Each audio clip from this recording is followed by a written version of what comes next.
જય આદિવાસી, જય જોહાર। આજે અમે BTS ATS તરફથી માનનીય કલેક્ટર સાહેબને સંબોધીને જે સ્કૂલો બંધ કરવામાં આવી છે અને જે મોટા પાયે શિક્ષકોની જગ્યા ખાલી છે એના માટે આવેદનપત્ર આપવામાં આવેલા છે।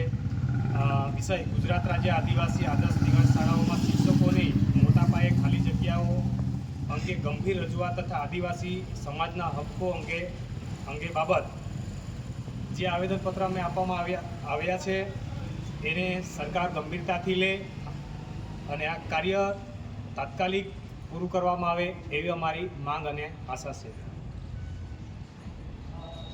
જય જોહાર, જય આદિવાસી।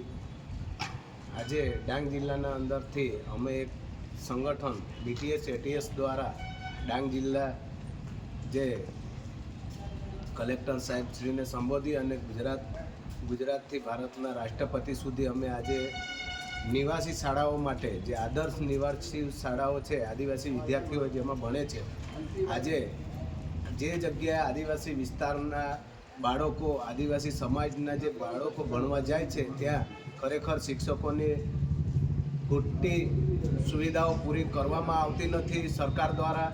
અને જે જગ્યા આદિવાસી વિસ્તાર સિવાય બીજી જગ્યા દરેક જગ્યા પણ સરકારે ભરતીઓ પૂરી પાડે છે, પરંતુ જે જગ્યા આદિવાસી સમાજ રહેતો હોય અને જે આદિવાસી સમાજને ભણાવવાના જગ્યા આ લોકો બીજાને પ્રાયોરિટી આપે છે પ્રાઇવેટ સ્કૂલોને, તો એ તદ્દન ખોટી છે।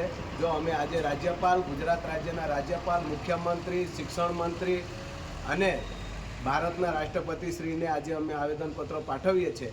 જો ટૂંક સમયની અંદરમાં જે ખાલી જગ્યાઓ તાત્કાલિક પૂરી કરવામાં નહીં આવશે ત્યારે આવનારા દિવસોની અંદર અમે ઉગ્ર આંદોલન કરશું, એની તમામ જવાબદારી સરકારની રહેશે।